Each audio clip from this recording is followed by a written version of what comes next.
Hello दोस्तों, स्वागत है आप सभी का आज के इस नए वीडियो में। सो फ्रेंड्स, आज के इस वीडियो में मैं आप लोगों को कक्षा 10 रसायन विज्ञान के अध्याय 2 अम्ल क्षार और लवण के का संपूर्ण अध्याय बताने वाला हूं।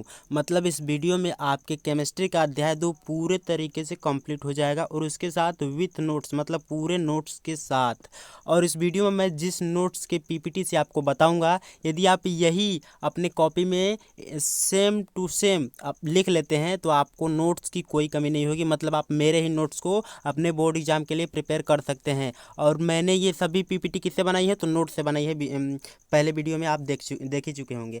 मतलब इसके पहले मैंने जितनी भी वीडियो अपलोड की है सभी की पीपीटी मैंने अपने नोट्स से बनाई है। ये नोट्स मेरे मोस्ट इंपॉर्टेंट है। इसी नोट्स को इंस्टाग्राम पे लोग यूज करते हैं।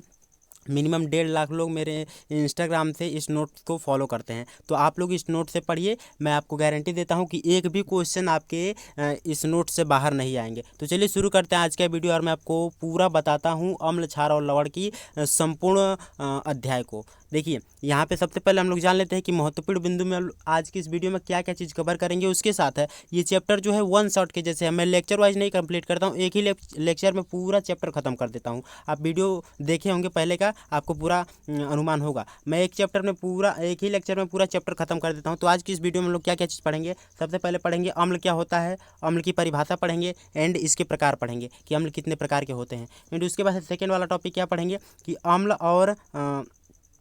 अम्ल के यहाँ पे देखिए के रहेगा अम्ल के रासायनिक गुण, मतलब अम्ल के कौन कौन से रासायनिक गुण है उसको हम लोग पढ़ेंगे इस वीडियो में, ठीक है। एंड उसके बाद थर्ड वाला क्या पढ़ेंगे, क्षार क्षार क्या होता है, उसकी परिभाषा क्या होती है। इसकी परिभाषा को हम लोग वैज्ञानिक विधि से समझेंगे। जैसे अम्ल जो होता है वो सिंपली, और अम्ल क्षार का मतलब आप जानते होंगे जो क्लास 7th और 8th में आपको बताया गया है। लेकिन यहाँ पे अम्ल और क्षार की जो साइंटिफिक परिभाषा है वो मैं आपको बताऊँगा।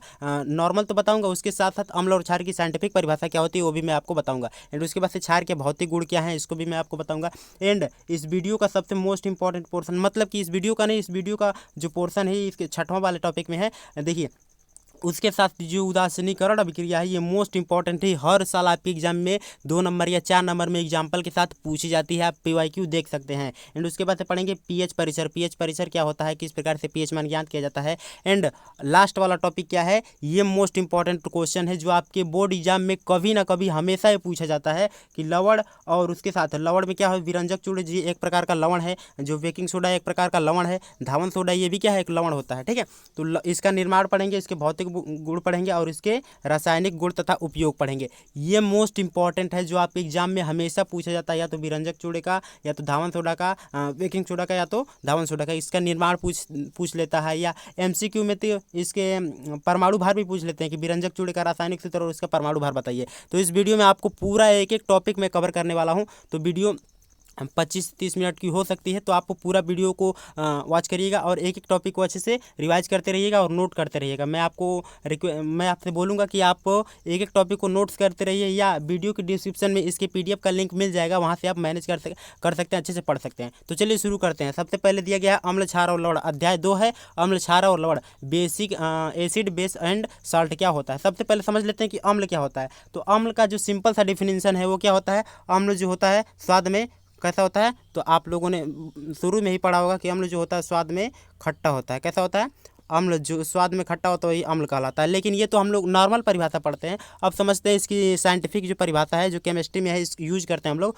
वो क्या चीज़ है। जैसे यहाँ पे दिया गया है कि आर्हेनिकस के सिद्धांत के अनुसार, आर्हेनिकस जो है वो एक वैज्ञानिक है, ठीक है, रसायन विज्ञान के। और इन्होंने सिद्धांत दिया अम्ल क्षार और लवण पे। और क्या सिद्धांत दिया उसको समझिए। देखिए, वे पदार्थ जो जलीय विलयन में वियोजित होकर हाइड्रोजन आयन H+ आयन देते हैं अम्ल कहलाते हैं। जिसको जल में घोलने पर वो क्या देता है, H+ आयन देता है। क्या देता है, H+ आयन देता है, वही अम्ल होता है। सिंपल सा डिफिनेशन है, आपको कोई भी फोर्स नहीं कर रहा है कि आप याद करिए या नहीं याद करिए। आप एक बार पढ़ेंगे आपको याद हो जाएगा कि जो जल में घुलेगा H+ आयन देगा, बस वही क्या हो जाएगा, अम्ल हो जाएगा। जल में घुलने पे क्या देगा, H+ आयन देगा। मैं थोड़ा इसका कलर रेड कर देता हूँ। जल में घुलेगा H+ आयन देगा, अम्ल कहलाएगा। बस सिंपल सा डिफिनेशन यही है। जो साइंटिफिक डिफिनेशन हमको पढ़ना चाहिए यही डिफिनेशन है कि जो अम्ल में वियोजित होने पर H+ आयन देता है। अब समझते हैं कि अम्ल के प्रकार, अम्ल कितने प्रकार के होते हैं, कौन कौन से होते हैं। जैसे दिया गया है कि अम्लों के प्रकार, टाइप्स ऑफ एसिड, आयनन के आधार पर अम्लों को 2 भागों में बांटा गया है। आयनन का मतलब जैसे जल में घोले हैं तो घोलने की प्रक्रिया को आयनन कहते हैं, ठीक है। तो आयनन के आधार पर कितने प्रकार में बांटा गया अम्लों को, तो 2 प्रकार में। पहला जो है प्रबल अम्ल है, और दूसरा जो है दुर्बल अम्ल है। तो प्रबल का मतलब क्या होता है? Strong acid. ठीक है, स्ट्रॉन्ग एसिड इसका मतलब। आप समझिए प्रबल अम्ल की डिफिनेशन क्या होती है। वे अम्ल जो जल में पूर्णतः वियोजित हो जाते हैं प्रबल अम्ल कहलाते हैं। जो जल में पूर्ण रूप से वियोजित हो जाते हैं, घुल जाते हैं, वो क्या कहलाते हैं? प्रबल अम्ल कहलाते हैं। जैसे H2SO4 है, या Cl है, NH4 क्या है, HNO3 है, नाइट्रिक एसिड है। अब समझिए किस प्रकार से जल में घुलते हैं। जैसे कि H2SO4 को हम लोग जल में यदि घोलते हैं तो क्या बनता है? 2H+ बाहर निकल जाता है। 2H+ क्या होता है? बाहर निकल जाता है। और SO4 और -2 ये अलग अलग हो जाएगा, मतलब कि दोनों क्या हो जाएंगे? अलग अलग हो जाएंगे। ये अलग हो जाएगा, ये अलग हो जाएगा, और इसके आपस में रिएक्शन कराएंगे तो H2SO4 बनेगा, सल्फ्यूरिक एसिड बनेगा। तो यही क्या है? ये जो है प्रबल अम्ल की परिभाषा है एंड उसके एग्जाम्पल हैं। आपको एग्जाम्पल याद कर लेना। ये जो रिएक्शन मैंने लिखा है ये आपको याद नहीं करना है, ये केवल इंक्लूडेड मैंने किया है क्योंकि मैं NCERT के और अरिहंत प्रकाशन के बुक से पढ़ता था, तो इसमें एक्स्ट्रा क्वेश्चन दिए रहते हैं। मैं केवल समझने के लिए आपको बता रहा हूँ। ठीक है, अब समझिए दुर्बल अम्ल क्या होता है। दुर्बल अम्ल देखिए कि इसको वीक एसिड बोलते हैं। उसको स्ट्रॉन्ग एसिड जो जल में घुलने पर पूर्णतः विभाजित हो जाता था, लेकिन ये क्या है कि जल में घुलने पर पूर्णतः वियोजित नहीं होता है, दुर्बल अम्ल कहलाता है। जैसे HCN CH3COH CH फिर OOH, ये क्या है? दुर्बल अम्ल है एक प्रकार का। अब समझिए इसका एग्जाम्पल यहाँ पे दिया गया है। एग्जाम्पल तो देख लिए। अब एस सी एन को समझिए सही से। देखिए दिया गया HCN को यदि जल में वियोजित करते हैं तो H+ आयन तो अलग होगा, लेकिन उसके साथ Cn जो है कार्बन अलग और नाइट्रोजन अलग नहीं होगा, ये दोनों एक ही में आ जाएगा। लेकिन उसमें क्या है कि HO4 जो था वो क्या, SO4 जो था वो अलग हो गया था, लेकिन इसमें अलग नहीं हुआ है। अब देखिए ये तो दुर्बल अम्ल और प्रबल अम्ल थे। अब समझते हैं इसका मोस्ट इंपॉर्टेंट टॉपिक क्या है? अम्ल के भौतिक गुण। अम्ल के भौतिक गुण कौन कौन से हैं इसको समझिए। देखिए सिंपल सा है, इसको आप एक एक गुणों को अच्छे से याद करिए और नोट भी करते रहिए मेरे साथ। दिया गया है कि अम्ल के भौतिक गुण निम्नलिखित हैं। पहले जो होता है अम्ल स्वाद में खट्टे होते हैं, जो मैंने पहले ही बताया, और ये जल में वियोजित होते हैं। फिर दिया है कि अम्ल नीले लिटमस पेपर को लाल कर देता है। मैंने पहले तो नहीं, ये आपने पहले ही पढ़ा होगा अम्ल की परिभाषा में कि अम्ल जो होता है नीले लिटमस पेपर को लाल कर देता है, वही क्षार जो इसका उल्टा होता है। अब समझिए कि अम्ल की प्रकृति संक्षारण की होती है। इसकी क्रिया से कपड़ा, लकड़ी, कागज और त्वचा को नष्ट करने में किया जाता है। मतलब कि अम्ल जो होता है ये बहुत ही स्ट्रॉन्ग, बोल सकते हैं स्ट्रॉन्ग होता है। यदि जो हाई क्वालिटी का एसिड होता है, यदि किसी धातु पे भी डाल देना तो धातु को गला देता है। ठीक है, तो जैसे HCl है, HCl और H2SO4 जो है किसी धातु के ऊपर गिरा दें तो धातु क्या हो जाएगी? गल जाएगी। समझ गए? तो ये है अम्ल के भौतिक गुण। आप समझते हैं इसके रासायनिक गुण, जो कि मोस्ट इंपॉर्टेंट है, आपके एग्जाम में पूछा जाता है।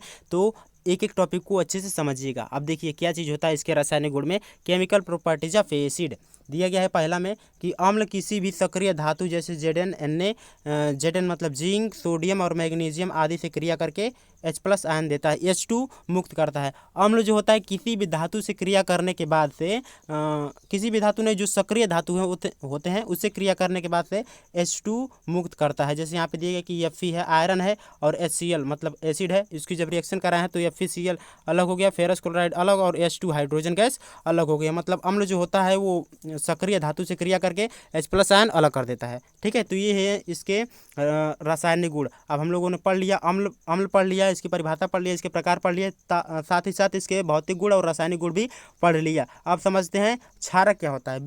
बेसिस जो होता है वो क्या होता है। क्षार जो होते हैं इसको हम लोग किस प्रकार से डिफाइन करते हैं। तो क्षार की डिफिनेशन आप सिंपल में पढ़ेंगे कि जिसका स्वाद कैसा होता है? कड़वा होता है। जिसका स्वाद कड़वा होता है वो क्या कहलाता है?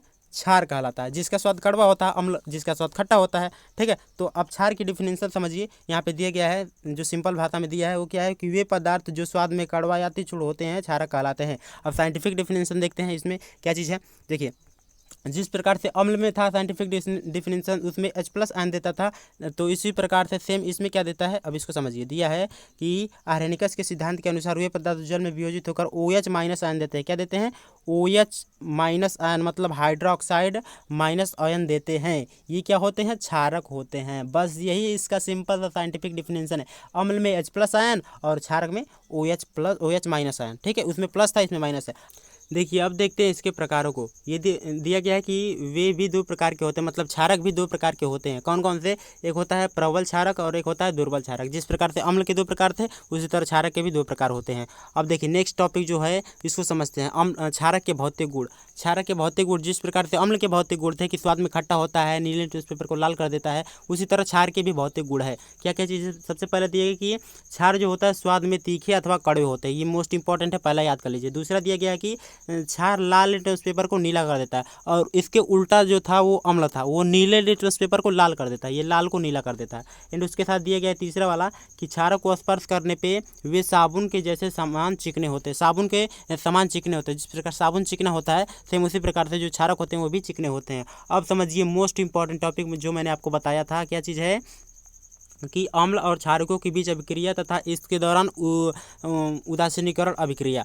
मतलब उदासीनीकरण अभिक्रिया मैंने बताया था आपको कि आपके एग्जाम में 4 नंबर में उदाहरण सहित पूछा जाता है। अब उसको किस प्रकार से लिखेंगे इस टॉपिक में देखिए। दिया कि अम्ल क्षारक या धातु के साथ क्रिया करके उनके प्रभावों को नष्ट कर देता है तथा लवण एवं जल का निर्माण करता है। लवण व जल बनने की प्रक्रिया को ही उदासीनीकरण अभिक्रिया कहते हैं।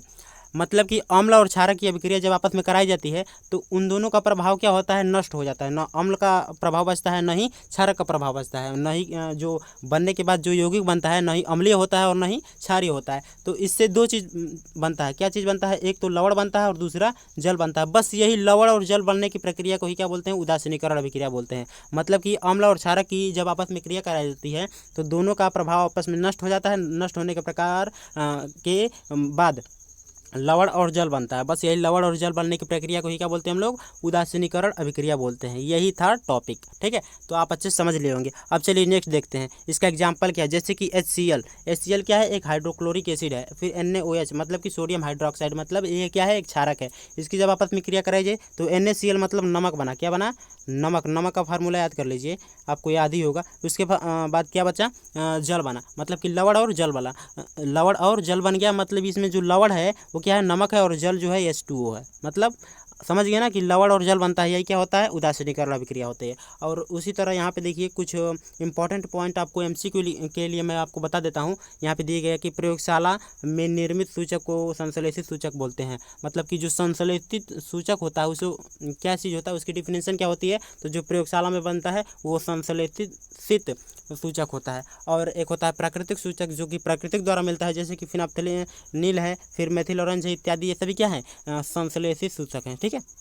अब समझिए इसके एग्जाम्पल यहाँ पे दिए गया है कि जैसे कि फिनाप्थेलिन जो है वो अम्लीय विलयन को रंगीन कर देता है, क्षारीय विलयन को गुलाबी कर देता है, उदासीन विलयन को रंगहीन कर देता है। उसी तरह मेथिल ऑरेंज है, ये अम्लीय विलयन को लाल कर देता है और क्षारीय विलयन को पीला कर देता है, और उसके साथ इसको ऑरेंज कर देता है। मतलब उदासीनीकरण अभिक्रिया को, मतलब कि उदासीनीकरण जो विलयन होता है उसको ऑरेंज कर देता है। यही क्या है? इसके कुछ एग्जाम्पल है जो संश्लेषित सूचक होते हैं, उसके एग्जाम्पल हैं और किस प्रकार से कार्य करता है। आप समझिए पीएच परिसर। पीएच परिसर क्या होता है? जो मैंने आपको ऊपर बताया था, ये 5वां टॉपिक है पीएच परिसर। देखिए पीएच परिसर मतलब पीएच रेंज क्या होता है कि किसी अम्ल क्षारक सूचक के रंग में परिवर्तन किसी निश्चित पीएच पर न होकर के एक निश्चित सीमा पर होता है, इसे ही पीएच बोलते हैं। जैसे अम्ल और क्षारक के जो रंग में परिवर्तन होता है वो किसी निश्चित पीएच पर न होकर के निश्चित सीमा में होता है, यही क्या होता है? पीएच परिसर होता है। जैसे दिए गया कि जल का आयनित गुणनफल, इसको आपको याद करने की जरूरत नहीं है, बस आपको पीएच परिसर की परिभाषा मैंने आपको बताया तो इसे आप याद कर लीजिएगा, ठीक है। अब समझिए लवण। लवण जो इस पूरे टॉपिक का मोस्ट इंपॉर्टेंट पोर्शन है। अब इसे आप 25 समझिएगा। दिया गया है कि लवण क्या होता है, यहाँ पे है कि किसी अम्ल क्षारक की उदासीनीकरण अभिक्रिया के दौरान जो आयनित ठोस प्राप्त होता है उसे हम लोग क्या बोलते हैं? लवण बोलते हैं।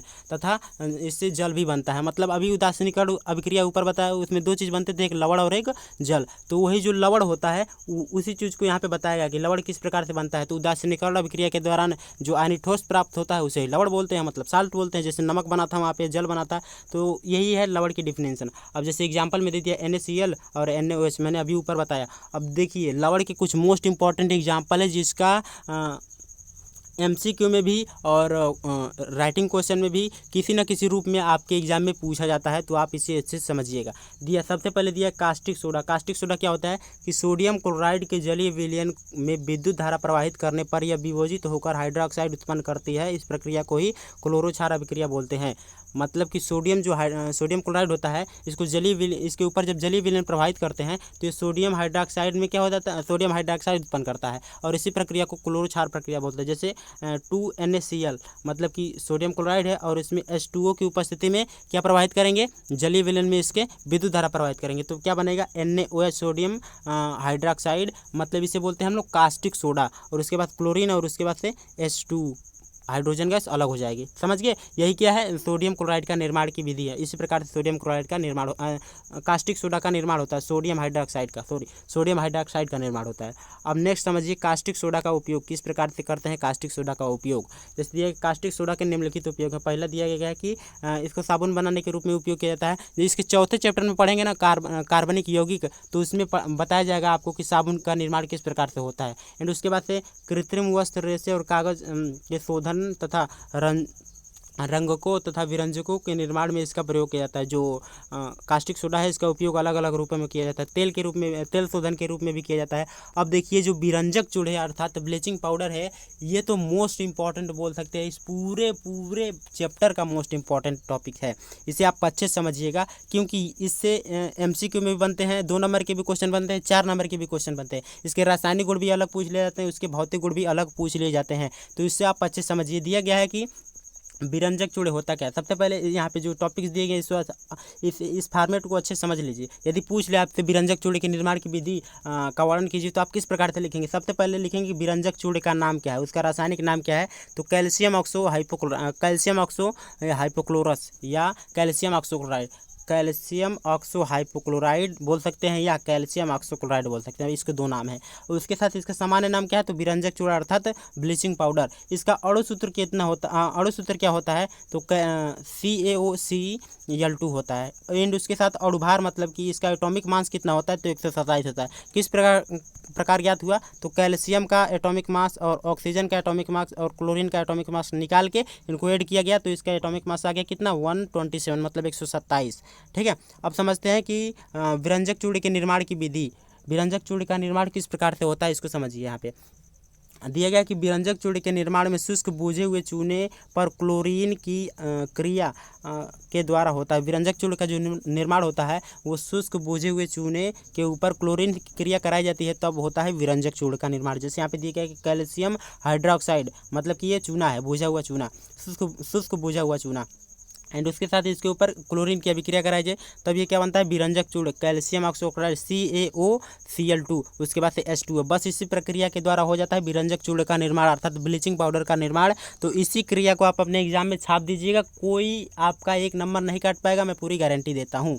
ठीक है, मैं आपका सिलेबस कवर करा रहा हूँ। एंड उसके साथ देखते हैं इसके भौतिक गुण। इसके भौतिक गुण क्या क्या चीज़ होते हैं, क्या होते हैं, इसको समझिए। दिया गया है कि इसके विरंजक चूड़ के भौतिक गुण निम्नलिखित हैं। पहला दिया गया कि यह हल्के पीले रंग का होता है। जो विरंजक चूड़ जो होता है हल्के पीले रंग का होता है। इसका जलीय विलयन दूधिया होता है, मतलब इसको जल में मिलाने पे इसका जो रंग होता है वो दूधिया हो जाता है। फिर दिया गया है कि इसमें क्लोरीन की गंध आती है, क्योंकि इसका निर्माण तो क्लोरीन के उपयोग से हो रहा है ना, क्लोरीन के यूज से हो रहा है ना, तो इसीलिए इसमें क्लोरीन की गंध आती है। अब समझिए नेक्स्ट दिया गया कि विरंजक चूड़े का उपयोग, ये भी मोस्ट इंपॉर्टेंट है, आपके एग्जाम में भी MCQ में पूछता है, 2 नंबर के भी क्वेश्चन में पूछ लेता है। इसके निम्नलिखित उपयोग हैं। सबसे पहले कि जीवाणुनाशक के रूप में इसका उपयोग किया जाता है, जीवाणुनाशक के रूप में। फिर जल के शुद्धिकरण के रूप में, यदि कोई जल अशुद्ध हो गया है, उसमें कीटाणु पड़ गया है, तो उसके शुद्धिकरण के रूप में भी विरंजक चूड़ का उपयोग किया जाता है। फिर चीनी को सफ़ेद बनाने के लिए, जैसे चीनी हम लोग खाते हैं कैसा होता है, सफ़ेद होता है, तो इसको सफ़ेद होता नहीं, इसको सफ़ेद बनाया जाता है। ठीक है, इसके पहले ये हल्का काली होती है। जैसे गुड़ खाए होंगे आप लोग, गुड़ कैसा होता है, उसी से चीनी बनाई जाती है, तो चीनी को सफ़ेद करने के लिए विरंजक चूड़ का उपयोग किया जाता है। फिर दिया है कि ऊन को सिकुड़ने से बचाने में, कभी कभी आप लोगों ने देखा होगा कि सर्दियों के सीज़न में जो हम लोग ऊनी वस्त्र पहनते हैं, वो अधिक दिन तक रखने के बाद से क्या हो जाता है, सिकुड़न पैदा हो जाती है, तो उसी सिकुड़न को खत्म करने के लिए विरंजक चूड़ का उपयोग किया जाता है। उसी तरह क्लोरोफार्म है, तो क्लोरोफार्म के निर्माण में भी विरंजक चूड़ का उपयोग किया जाता है। अब देखिए नेक्स्ट टॉपिक। देखिए नेक्स्ट टॉपिक में दिया गया हम लोग को बेकिंग या खाने का सोडा, बेकिंग सोडा या खाने का सोडा। बेकिंग सोडा क्या होता है, सेम जिस प्रकार से विरंजक चूल्हे का पढ़े हैं उसी प्रकार से इसका भी हम लोग को पढ़ना है। देखिए जैसे उसमें भी रासायनिक नाम था, सिंपल नाम था, अणुसूत्र था, अणुभार था, सेम इसमें भी है। विरंजक चूल्हे का जो रासायनिक नाम होता है सोडियम बाइकार्बोनेट होता है। अब फार्मूला आप एकदम याद कर लीजिएगा, क्योंकि फार्मूला तो एमसीक्यू में पूछा जाएगा, और इसका फार्मूला मैं गारंटी के साथ देता हूँ पूछा जाएगा, या तो हाफ ईयरली में पूछा जाएगा, या तो प्री बोर्ड में पूछा जाएगा, या तो मेन एग्जाम में पूछा जाएगा जरूर, आप याद कर लीजिएगा। उसी तरह इसका सामान्य नाम जो होता है खाने का सोडा, बेकिंग सोडा बोलते हैं। और सूत्र क्या होता है, NaHCO3, NaHCO3 होता है इसका अणुसूत्र। उसके बाद अणुभार कितना होता है, तो 84 ATM। ठीक है, ये इसके कुछ इंपॉर्टेंट पॉइंट्स है जो आपको याद करने जरूरी हैं। किसी का भी आप वर्णन करेंगे तो इसको लिख देंगे, या तो बेकिंग सोडा का लिखेंगे, या तो जो ऊपर पढ़ा है ब्लीचिंग पाउडर उसका भी लिखेंगे। मतलब कि जिस चीज़ का आपके एग्जाम में पूछा जाएगा आप उसको लिख दीजिएगा, इसको लिखेंगे, उसके बाद से उसका निर्माण की विधि बताएंगे। अब इसका निर्माण किस प्रकार से होता है, यहाँ पे दिया गया है कि जब हम सोडियम बाइकार्बोनेट के जलीय विलयन में CO2 कार्बन डाइऑक्साइड गैस प्रवाहित करते हैं तो सोडियम बाइकार्बोनेट का निर्माण होता है। सोडियम बाइकार्बोनेट का निर्माण किस प्रकार से होता है कि जब सोडियम कार्बोनेट के जलीय विलयन में H2O मतलब जलीय विलयन में CO2 गैस प्रवाहित करते हैं तो NaHCO3 का निर्माण होता है, मतलब सोडियम बाइकार्बोनेट का निर्माण होता है। और यहाँ पे दिएगा कि सोडियम बाइकार्बोनेट जो होता है यह सफ़ेद क्रिस्टल ठोस होता है जो जल में विलय होता है, जो जल में क्या होता है, घुल जाता है। अब देखिए इसके उपयोग को समझते हैं कि क्या क्या है इसके उपयोग। जिस प्रकार से ब्लीचिंग पाउडर के उपयोग थे सेम उसके भी उपयोग हैं। सबसे पहले देखिए कि इसके निम्नलिखित उपयोग में पहला में है कि अमाशय की अम्लता को दूर करने अर्थात प्रति अम्ल के रूप में भी इसका उपयोग किया जाता है। एंटी एसिड के रूप में, एंटा एसिड के रूप में भी इसका उपयोग किया जाता है प्रति अम्ल के रूप में। जैसे आप लोगों ने देखा होगा कि किसी एड देखा होगा आप लोगों ने टीवी में कि किसी का पेट दर्द कर रहा है तो इनो पी लेते हैं, तो उस इनो में क्या होता है, यही होता है, खाने का सोडा ही होता है। समझ गए, इनो में क्या इसी का प्रयोग किया जाता है। एंड उसके साथ आग बुझाने वाले यंत्रों में भी इसका प्रयोग किया जाता है। उसी तरह नेक्स्ट दिया गया कि आग बुझाने वाले यंत्रों में भी इसका उपयोग किया जाता है। एंड उसके साथ बेकिंग पाउडर का निर्माण इसी के रूप में होता है। मतलब कि बेकिंग पाउडर तो यही है, खाने का सोडा इसी को बोलते हैं ना। उसी तरह दिया है कि चर्म रोग के निदान के लिए, जो चर्म रोग होता है उसके उपचार के लिए भी इसका उपयोग किया जाता है। कच्चे दूध को फटने के समय को बढ़ाने के लिए, जो कच्चा दूध होता है वो यदि उसे रात भर रख देंगे या अधिक टाइम तक रख देंगे तो फट जाएगा, लेकिन जब इसका उपयोग करेंगे तो कच्चा दूध भी अधिक टाइम तक सही रहेगा। उसके बाद प्रयोगशाला में अभिकर्मक के रूप में भी इसका उपयोग किया जाता है। ठीक है, तो ये थे किसके, बेकिंग सोडा के कुछ महत्वपूर्ण उपयोग। अब समझते हैं इस टॉपिक का लास्ट वाला टॉपिक है इसमें का, नहीं इसके बाद भी है, प्लास्टर ऑफ पेरिस है, तो इसको भी आप अच्छे से समझिए। देखिए दिया गया है धावन सोडा। धावन सोडा क्या होता है इसको समझिए, जिसे बोलते हैं वॉशिंग सोडा। इसमें भी इसका जो रासायनिक नाम है ये सोडियम कार्बोनेट डेकाहाइड्रेट, इसे आप अच्छे से याद करिए, सोडियम कार्बोनेट डेकाहाइड्रेट है। सामान्य नाम क्या है, धावन सोडा है, क्रिस्टल सोडा है, क्रिस्टली सोडा है। इसका अणुसूत्र क्या है, Na2CO3 × 10H2। इसे आप याद कर लीजिएगा कि Na2CO3 × 10H2O। इसे आप अच्छे से याद करिएगा, इसके फार्मूले को आपके एग्जाम में पूछा जाएगा। अणुसूत्र क्या होता है, 286 ATM। ठीक है, और इसके निर्माण की विधि, इसका निर्माण तीन प्रक्रम में होता है या 3 चरणों में होता है, उसको समझिए एक एक करके। दिया गया कि धावन सोडा के निर्माण में सोडियम क्लोराइड के 3 चरणों में पूरा होता है, जो सोडियम क्लोराइड के 3 चरणों में पूरा होता है। पहला दिया गया कि सोडियम क्लोराइड के ठोस को सांद्र अमोनियम कार्बन डाइऑक्साइड के से क्रिया के द्वारा सोडियम हाइड्रोजन कार्बोनेट बनता है। जैसे कि NaCl है, मतलब सोडियम क्लोराइड है, H2O है, जल है, अमोनिया है, फिर कार्बन डाइऑक्साइड है। तीनों का निर्माण, तीनों का अभिक्रिया कराएंगे तो क्या बनेगा, सोडियम हाइड्रोजन कार्बोनेट बनेगा, फिर उसके बाद से अमोनियम क्लोराइड बनेगा। ठीक है, एंड उसके साथ देखिए जो सोडियम हाइड्रोजन कार्बोनेट बना इसका अभिक्रिया किस प्रकार से कराया जाता है। दिया गया कि सोडियम हाइड्रोजन कार्बोनेट को फिल्टर करके पृथक करके या फिल्टर करके सूखा लेते हैं और गर्म करने पर NaHCO4 में अपघटित हो जाता है, यह कार्बोनेट में बनता है। जैसे दिया गया है यहाँ पे कि इसको अपघटित करते हैं, जब उष्मा के साथ अपघटित करते हैं तो क्या बनता है, सोडियम कार्बोनेट बनता है। क्या बनता है, सोडियम कार्बोनेट बनता है। मतलब कि उष्मा अधिक लगाएंगे इसमें तो सोडियम कार्बोनेट अलग अलग हो जाता है। मतलब कि इसमें से हाइड्रोजन जो होता है वो H2O बन जाता है और CO2 अलग निकल जाता है। एंड उसके साथ जो तीसरी प्रक्रिया होती है वो क्या होती है, इस प्रकार प्राप्त अजल सोडियम कार्बोनेट को सोडा क्या बोलते हैं, सोडा क्षार बोलते हैं, सोडा बेस बोलते हैं। और अजल सोडियम कार्बोनेट का क्या किया जाता है कि जिससे कि सोडियम बाइकार्बोनेट का निर्माण होता है। अजल सोडियम कार्बोनेट को जल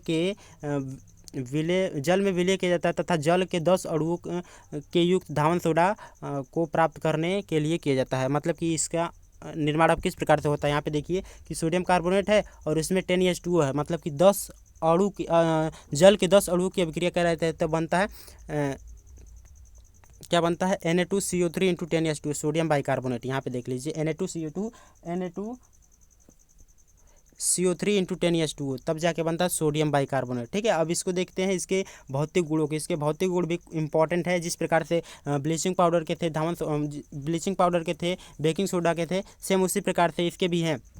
इसको समझिए, दिया गया है कि इसके भौतिक गुण निम्नलिखित हैं। कौन कौन से, इसको समझिए। यहाँ पे दिया गया है फर्स्ट वाला कि सोडियम कार्बोनेट सफ़ेद रंग तथा क्रिस्टल पदार्थ होता है, जिसका गलनांक जो होता है 850 डिग्री सेल्सियस होता है। जो सोडियम कार्बोनेट होता है इसका जो गलनांक होता है 850 डिग्री सेल्सियस होता है और ये ठोस क्रिस्टल होता है। फिर उसके बाद से दिया गया कि यह जल में विलय होने के पश्चात ऊष्मा उत्सर्जित करता है। जल में विलय होता है तो क्या उत्सर्जित करता है, तो ऊष्मा उत्सर्जित करता है। समझिए। अब नेक्स्ट देखिए, इसके उपयोग भी मोस्ट इंपॉर्टेंट है। कौन कौन से हैं, पहला दिया गया है कि पेट्रोलियम के शोधन तथा धातु शोधन में, उसके साथ आग बुझाने वाले यंत्रों में, उसके साथ धातु कार्बोनेट के निर्माण में तथा जल की कठोरता को दूर करने में और प्रयोगशाला अभिकर्मक के रूप में भी इसका उपयोग किया जाता है। ठीक है, तो ये है कुछ धावन सोडा के उपयोग। अब लास्ट वाला टॉपिक है प्लास्टर ऑफ पेरिस, जो इस पूरे चैप्टर का मोस्ट इंपॉर्टेंट और लास्ट टॉपिक है। इसके बाद से चैप्टर फिनिश हो जाएगा। मतलब कि मैंने बोला कि एक चैप्टर एक ही लेक्चर में मैं ख़त्म कर देता हूँ। आप पूरी प्लेलिस्ट देख लीजिएगा, मेरी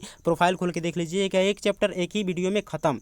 ठीक है, एंड उसके बाद से अब देखिए कि प्लास्टर ऑफ पेरिस, इसका भी रासायनिक नाम क्या होता है, तो कैल्शियम सल्फेट हेमीहाइड्रेट होता है। एंड उसके साथ इसका सामान्य नाम प्लास्टर ऑफ पेरिस, मतलब पीओपी, जो पीओपी होता है इसी को हम लोग बोलते हैं प्लास्टर ऑफ पेरिस। और इसका जो अणुसूत्र होता है CaSO4 इंटू हाफ H2O। और उसके साथ देखिए अणुसूत्र इसका क्या होता है, तो 136.134 ATM होता है। और इसके निर्माण की विधि समझिए, इसके निर्माण की कौन कौन सी विधियां हैं, तो इसको देखिए कि जब कैल्शियम सल्फेट डाई हाइड्रेट अर्थात जिप्सम को 120 डिग्री सेल्सियस ताप पर गर्म किया जाता है, तो पीओपी मतलब प्लास्टर ऑफ पेरिस का निर्माण होता है। अब कैल्शियम जिप्सम क्या होता है, तो जिप्सम का सूत्र यहाँ पे लिखा गया है CaSO4 इंटू 2H2O। इसको 120 डिग्री सेल्सियस ताप पे गर्म करेंगे, तब बनता है CaSO4 इंटू हाफ H2O। ठीक है, मतलब कैल्शियम सल्फेट हेमीहाइड्रेट, हेमी का मतलब क्या होता है, आधा होता है। ठीक है, तब जाके निर्माण होता है पीओपी प्लास्टर ऑफ पेरिस का। एंड उसके साथ देखिए कि यह जो होता है सफ़ेद रंग का चूड़ होता है, जो जल में अघुलनशील होता है। एंड अब देखिए पीओपी का उपयोग, पीओपी के कौन कौन से उपयोग है उसको समझिए। यहाँ पे दिए गए कि इसका उपयोग टूटी हुई हड्डियों तथा हड्डियों को जोड़ने के लिए प्लास्टर चढ़ाने के रूप में होता है। जैसे कि किसी की हड्डी टूट जाती है, पैर की या हाथ की, किसी की भी, तो उसके ऊपर प्लास्टर जो चढ़ता है वो किस चीज़ का रहता है, पीओपी का ही रहता है। एंड उसके साथ यहाँ पे दिया गया है कि इसका उपयोग सजावटी सामान, मूर्तियों और खिलौने के निर्माण में भी किया जाता है। ठीक है, और घर में जो पीओपी लगाया जाता है वो इसी का यूज़ किया जाता है। उसके साथ दिया गया कि अग्नि शोधक पदार्थों के रूप में भी इसका उपयोग किया जाता है। I feel this chapter is finish, मतलब कि यहाँ तक आपका पूरा चैप्टर था। इसके बाद भी एक है जिप्सम है, जो कि ज़्यादा इंपॉर्टेंट नहीं है। जिप्सम किस प्रकार से बनता है, जैसे यहाँ पे जिप्सम दिया गया ना CaSO4 इंटू हाफ H2O, इसी को जिप्सम बोलते हैं। ठीक है, इसी जिप्सम से निर्माण होता है पीओपी का। अभी मैंने पीओपी का निर्माण की विधि बताया। तो आज के इस वीडियो में मैंने एक एक टॉपिक आपके क्लास 10th के अम्ल क्षार और लवण के सभी टॉपिकों को डिस्कस कर लिया। आपको एक एक टॉपिक में यदि कोई भी किसी प्रकार का डाउट हो तो आप कमेंट में बता सकते हैं। एंड मेरे इंस्टाग्राम ID को फॉलो कर लीजिए, वहाँ पर 1.5 लाख लोग मेरे इसी नोट्स को फॉलो करते हैं। टेलीग्राम पे या मेरे व्हाट्सअप चैनल पे या मेरे इंस्टा ब्रॉडकास्ट पे, सभी जगह पे आपको इसके नोट्स मिल जाएंगे, मेरे इंस्टा पे भी मिल जाएंगे। एंड आप मुझसे इंस्टा पे या कहीं से भी कनेक्ट हो सकते हैं। ठीक है, मैं 2026 में बोर्ड एग्जाम 2026 में या नेक्स्ट बोर्ड एग्जाम में भी आपको अच्छा स्कोर करने में मदद करूंगा, जिस प्रकार से मेरे 90% तकरीबन आए थे। ठीक है, तो आपको एक एक टॉपिक अच्छे से मैं बता दिया हूं। यदि आपको इसके बावजूद भी कोई डाउट हो तो आप मुझसे कमेंट में पूछ सकते हैं। तो मिलते हैं अगले वीडियो में, तब तक के लिए धन्यवाद। जय हिंद, बाय बाय।